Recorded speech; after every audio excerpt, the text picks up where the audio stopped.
మీ business ఏదైనా మీ ఊర్లో promotion చేయాలంటే అది సుమన్ టీవీతోనే సాధ్యం. ఇప్పుడే సంప్రదించండి.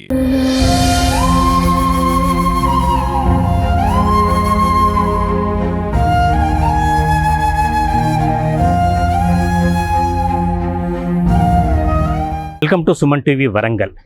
నిజానికి ఆ తండ్రి కాదు, ఏ తండ్రి కూడా ఊహించి ఉండడు. తన కన్న కూతురు పోస్ట్ మార్టానికి సంబంధించి తాను ఏ హాస్పిటల్ అయితే పనిచేస్తున్నాడో, సూపరింటెండెంట్గా ఉన్నాడో అదే హాస్పిటల్లో ఈరోజు పోస్ట్ మార్టానికి తన బిడ్డ సిద్ధమైంది. ఈ దారుణ సంఘటన హన్మకొండలో జరిగింది. అసన్పర్తి మండలం, అసన్పర్తి ప్రాంతంలో నివాసం ఉంటున్న సృజన్ ప్రత్యూష డెంటిస్ట్ డాక్టర్ బలవన్మరణం చెందింది. నిజానికి ఇది హత్య అని ప్రత్యూష కుటుంబీకులు ఆరోపిస్తున్నారు. అయితే ఇంకా పోలీసులు ఏమీ చేయలేదు. ఇప్పుడు దానికి సంబంధించిన కారకులైన డాక్టర్ సృజన్ను మాత్రం ఇప్పటికే అరెస్ట్ చేశారు, రిమాండ్ తరలించారు. దీనికి సంబంధించిన వివరాలు కానీ కథనం కానీ ఒకసారి పరిశీలిస్తే 2017లో ఎవరైతే ఎన్జిఓ నాయకుడు ఉన్నాడో రామ్ కిషన్, వారి కూతురు సృజన్కిచ్చి ప్రత్యూషనిచ్చి వివాహం చేశారు. ప్రత్యూష డెంటిస్ట్ డాక్టర్గా పనిచేస్తుంది. 2017 నుంచి ఆ రోజు అప్పటి నుంచి ఇప్పటి వరకు కూడా ఏదో విధంగా చిలికి గాలి వాలినట్టుగా ఎప్పుడు కూడా చీటికి మాటికి తగాదాలు అవుతున్నాయి ఆ కుటుంబంలో కూడా. అవి అంతా కూడా పెరిగి పెద్దయ్యాయి. తల్లిదండ్రుల జోక్యం కూడా చేసుకున్నారు, చాలాసార్లు కూడా జోక్యం చేసుకోవాల్సి వచ్చింది. ఇటువంటి పరిస్థితులలో ఒక ఇంటర్వ్యూ సమయంలో డాక్టర్ సృజన్, ఎవరైతే దీని సంఘటన కారకుడయ్యాడని భావిస్తున్నామో, డాక్టర్ సృజన్ కేఎంసీలో పనిచేస్తున్నాడు, 1-2 ప్రైవేట్ ఆసుపత్రిలో కూడా పనిచేస్తున్నాడు. ఈమె కూడా డెంటిస్ట్ దంత వైద్యురాలుగా పనిచేస్తుంది. ఇటువంటి పరిస్థితులలో శృతి అనే అమ్మాయి తను ఇన్స్టాగ్రామ్లో బొమ్మరిల్లు అనే పేరుతో ఇన్స్టాగ్రామ్ పేజీ కూడా నడుపుతుంది. ఆ ఇన్స్టాగ్రామ్ సంబంధించి పరిచయం అయి అప్పటికే ఈ పరిచయం అంతా కూడా ఇంకా పైత్యంగా ప్రేమగా మారింది, లేకపోతే వాళ్ళ యొక్క సంబంధానికి దారి తీసింది. అప్పటి నుంచి కూడా ఈ సృజన్ వెంట సృజన్ల పరిచయం కూడా ఇంకా ముందుకు వెళ్ళింది. ఇటువంటి పరిస్థితులలో ఆ ఇన్స్టాగ్రామ్ పేజీకి సంబంధించి ఆ ఫోటోలు చూసి చాలాసార్లు కూడా ప్రత్యూష అభ్యంతరం చెప్పింది. ఆ అభ్యంతరాన్ని ఏవి కూడా సృజన్ పట్టించుకోలేదని ప్రత్యూష తల్లిదండ్రులు ఆరోపిస్తున్నారు, వాళ్ళ కుటుంబ సభ్యులు, వాళ్ళ బంధువులంతా కూడా ఆరోపిస్తున్నారు. ఇటీవలి కాలంలో ఈ కొట్టడం కానీ లేదా ఇన్స్టాగ్రామ్ సంబంధించిన ఫోటోలు చూడటం కానీ అవన్నీ కూడా సృజన్ ఏమీ ఖాతరు చేయకుండా ఇంకా సృజన్కు సంబంధించిన కారును కూడా ఆమె శృతి నడుపుతున్నది. ఈ విషయంలో కూడా ఇంట్లో గొడవ జరిగిందని కూడా ప్రత్యూష కుటుంబ సభ్యులు చెప్తున్నారు. ఇటువంటి పరిస్థితుల్లో చిట్ట చివరకు జరిగిన సంఘటన ఏమిటంటే ప్రత్యూష సంబంధించి బలవన్మరణం చెందింది. అసన్పర్తిలోని కాకతీయ విల్లాలో ఆత్మహత్య చేసుకుందని ఇది హత్యనని వాళ్ళు ఆరోపిస్తుంటే ఆత్మహత్య మాత్రం చేసుకుంది. దీనికి సంబంధించి ఎలాంటి శరీరంలో కూడా కొన్ని గాయాలయ్యాయి. ఇది అతనే బలవంతంగా కొట్టి చంపాడని. ఇక్కడ సమస్య ఏమిటంటే ఇద్దరు చిన్నపిల్లలు, ఒకటి 7 నెలల పాప, ఒక చిన్న పాప, పెద్ద పాప దాదాపు 7 సంవత్సరాల పాప. ఇటువంటి పిల్లలను తల్లి దగ్గర ఉంచాల్సిన ఎవరైతే ప్రత్యూష అత్తమామలు ఉన్నారో వాళ్ళు భద్రాచలానికి ఎలాంటి సంబంధం లేకపోయినా భద్రాచలం కూడా తీసుకుపోయారు ఆ ఇద్దరు పాపలను కూడా. అంటే ఇంట్లో ఎలాంటి సాక్ష్యాధారాలు కూడా ఉండొద్దు, పిల్లలు కూడా ఉండొద్దు అని అందుకే తీసుకుపోయారని ప్రత్యూష కుటుంబ సభ్యులు ఆరోపిస్తున్నారు. ఏం జరిగిందో ఏమో తెలియదు, ఆ భగవంతుడికి తెలుసు, వారిద్దరికి మాత్రమే తెలుసు. ఇటువంటి పరిస్థితులలో ప్రత్యూష మాత్రం ఉరివేసుకొని చనిపోయింది. దానికి సంబంధించిన సమాచారం ఏమీ తెలియజేయలేదు. కొద్ది గంటల తర్వాత కూడా డాక్టర్ సృజన్ దీనికి సంబంధించిన సమాచారాన్ని వీరి సభ్యులకు తెలియజేస్తారు. అక్కడి నుంచి అయితే తాను గవర్నమెంట్ ఆసుపత్రిలో పనిచేస్తుండగా డాక్టర్గా ఎవరైతే ఎంజిఎం తీసుకురావాల్సిన ఆ డాక్టరు అటువంటి ఎంజిఎంను పట్టించుకోకుండా ఒక ఎన్ఎస్ఆర్ అనే ఒక ప్రైవేట్ హాస్పిటల్కి తీసుకెళ్లారు. దీనికి కూడా వీళ్ళు ఇది కావాలని చేసిన ఉద్దేశమే అని చెప్పి ప్రత్యూష కుటుంబ సభ్యులు ఆరోపిస్తున్నారు. ఇటువంటి పరిస్థితులలో ఎన్ఎస్ఆర్ హాస్పిటల్ నుంచి మళ్ళీ పోస్ట్ మార్టానికి ఎంజిఎం ఆసుపత్రికి తీసుకొచ్చారు. ఎంజిఎం ఆసుపత్రి సూపరింటెండెంట్గా రామ్ కిషన్ పనిచేస్తున్నారు. ఆయన ఎన్జిఓ నాయకుడు కూడా ఉన్నాడు. హనుమకొండ ఎన్జిఓ నాయకుడుగా జేఏసీ చైర్మన్గా పనిచేస్తున్నాడు. అందుకే పెద్ద సంఖ్యలో వందలాది మంది, ఆయన భార్య కూడా ఉద్యోగ సంఘంలో కీలక పాత్ర వహిస్తున్నారు, ఒక రెవెన్యూ విభాగంలో పనిచేస్తున్నారు. వీరికి సంబంధించిన వందలాది మంది కూడా ఎంజిఎం ఆసుపత్రికి పెద్ద ఎత్తున చేరుకున్నారు. ఒకవైపు బంధువులు, తర్వాత ప్రత్యూష స్నేహితులు, వారి కుటుంబ సభ్యులు, వీరితో పాటు వారికి సంబంధించిన ఎన్జిఓ నాయకులు, ఎన్జిఓలకు సంబంధించిన ఉద్యోగులంతా కూడా పెద్ద సంఖ్యలో చేరుకున్నారు. ప్రత్యూషకు పూర్తి స్థాయిలో అన్యాయం జరిగింది. ఎవరు చెప్పినా కూడా ప్రత్యూష అనేది ఆత్మహత్య చేసుకునే వ్యక్తి కాదు. ఆమె చాలామందికి, అంటే ఒక డాక్టర్గా కాకుండా చాలామందికి సైకలాజికల్గా ఆమె ట్రీట్మెంట్ చేసేది, చాలామంది కూడా చెప్పేది, ఉపదేశాలు చెప్పిన వ్యక్తి. తల్లి కూడా అనేకసార్లు చెప్పింది, ఈ వివాదాలు జరుగుతున్నప్పుడు అమ్మ నువ్వేం బాధపడకు, ఖచ్చితంగా నేను ఎలాంటి ఆత్మహత్యకు పాల్పడను, ఎలాంటి ఇబ్బందులకు గురి చేయను, మిమ్మల్ని బాధ పెట్టనని చెప్పిన ప్రత్యూష ఈరోజు మాత్రం బలవన్మరణం చెందింది. అంటే అది హత్యనా ఆత్మహత్యనా అది పోలీసులు ఖచ్చితంగా తేల్చాల్సి ఉంది. ఇటువంటి పరిస్థితుల్లో పూర్తిగా హత్యనని వాళ్ళ కుటుంబ సభ్యులు ఆరోపిస్తున్నారు.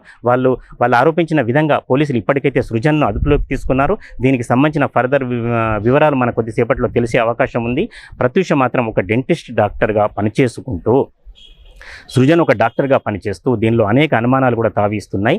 ఒక ఇన్స్టాగ్రామ్లో పరిచయం, మనకు తెలుసు సోషల్ మీడియా పరిస్థితి ఎలా తయారైంది అంటే అందు ముఖ్యంగా ఇన్స్టాగ్రామ్కి సంబంధించి ఈ పేజీలకు సంబంధించి ఒకరికొకరు పరిచయాలు, సంబంధాలు అది ఏ దారికి తీస్తున్నాయో. శృతికి పెళ్లి కాలేదు, సృజనకు మాత్రం ఒక వివాహితుడు, 2 పిల్లలు ఉన్నారు. అయినప్పటికీ కూడా ఆ పరిచయం ఇంకా చాలా ముందుకు వెళ్ళింది. ఆ పరిచయమే ఈరోజు ఒక ప్రాణాన్ని తీసుకునే పరిస్థితికి తీసుకొచ్చింది.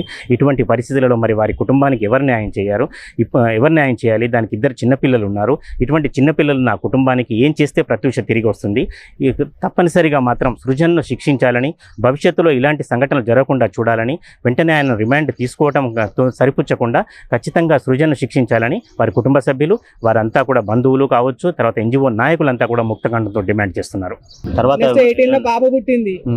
బాబు పుట్టినాక సెకండ్ వద్దు అని అనుకున్నారు, మళ్ళీ కావాలని మొన్న జనవరి 1కి కలిగి ఆ జనవరి నుంచి ఇక టార్చర్ మొదలెట్టాడు. పాప ఏమో డల్లగా ఉంటుంది, ఏడుస్తుంది, అన్ని చేస్తుంటే మేము అనుకున్నాము సెకండ్ పిల్లలు కూడా 7వ సంవత్సరము 7 నెలలు రెండో పాపకి. అట్లా ఏమన్నా అంటున్నాడేమో సెకండ్ అన్నది అని అట్లా అనుకున్నాం. చెప్పలేదు ఇది. తర్వాత వాళ్ళ అత్త మామలకి చెప్పిందట ముందు, మాకన్నా ముందు. మాకు చెప్పలేదు. చెప్తే వాళ్ళు మేము అడిగినాము, జస్ట్ ఫ్రెండే అంటున్నారు. ఒక దాంతో తిరుగుతున్నాడు. ఆమెని హైదరాబాద్ తీసుకురావడం, లాంగ్ డ్రైవింగ్ వెళ్ళడం, మధ్యలో హోటల్లో తినిపించడం, అది అవన్నీ స్టేటస్లో పెట్టి దీన్ని ఆ కారులో తిరిగినప్పుడు ఆ క్లిప్పులని, బ్యాగ్లని అట్లాంటివన్నీ అందులో కావాలని మా పాప చూడాలని పెట్టడం. వీడు కాదు, అది షేర్ చాట్ లో పెట్టి షేర్ చాట్ లో పెట్టుకోవడము. అంటే దీన్నే మళ్ళీ బెదిరించిందట. ఇది నా మొగుడితో ఎందుకు తిరుగుతున్నావు అది ఇదని అంటే, నీకు దమ్ముంటే నీ వాళ్ళందరినీ తీసుకురా నా ఇంటికి, అక్కడ తెలుసుకుందామన్నది. ఒకసారి ప్రూఫ్లు చూపి నేను తిరుగుతున్నట్టు అని. ఈ మధ్యన అయితే వీడు కారు అదే వేసుకొని తిరుగుతుంది.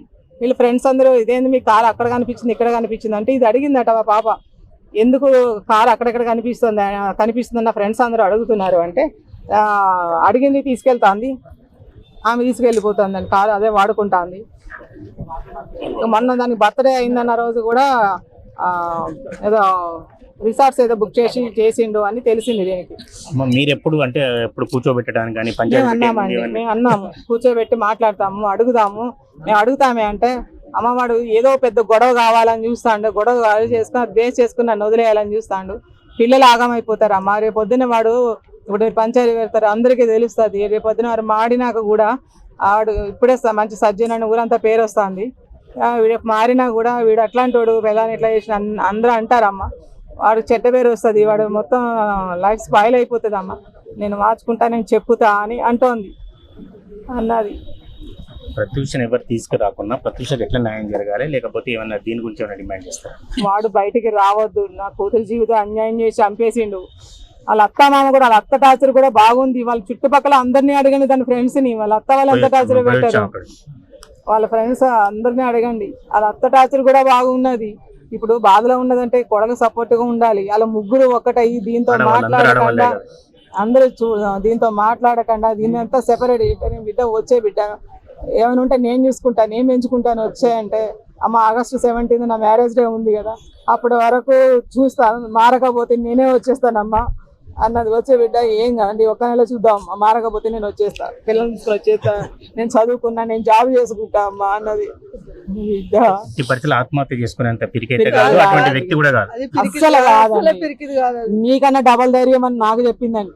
నేను ఏ పరిస్థితిలో చేసుకోనమ్మా, నీకు మాట ఇస్తున్నా, అసలు ఆ తాటు కూడా నీ బుర్రలోకి రానియకు అన్నది. స్పష్టంగా చెప్పిన అమ్మాయి స్పష్టంగా చెప్పిందండి. అది పిరికిది కాదండి, చేసుకున్నంత పిరికిది అస్సలే కాదు. నేను దేనైనా ఫైట్ చేస్తాను మమ్మీ, అంతేగాని చిల్లరకి చావను మమ్మీ అని చెప్పింది. నాకు మాట ఇచ్చింది. నీకన్నా డబల్ ధైర్యం అమ్మా నాకు అన్నది. వాళ్ళ ముగ్గురు కలిసి ఆగం చేసి కాదండి. ముందు రోజు వెళ్ళిపోతే 2 పిల్లలు, 6 నెలల పిల్లని కూడా పంపిస్తారా చెప్పండి? కోతపాలైనా కానీ పంపిస్తారా? తల్లి సంరక్షణలో ఉండాలి. నేను వద్దు అని చెప్పితే వాళ్ళ ఆయన లేదా నేను పంపిస్తా, అక్కడ ఎవరో ముసలాళ్ళు చూడాలి అంటాను, పంపిస్తా అంటున్నాడు. మళ్ళీ ఇప్పుడు కాదని పెడితే మళ్ళీ అదొక పెద్ద గొడవ చేస్తారు ఇంట్లోను అని అన్నది. అందుకే పంపిస్తున్నాను అమ్మ అని. అది ఉన్నా కూడా ఎట్లుండేది.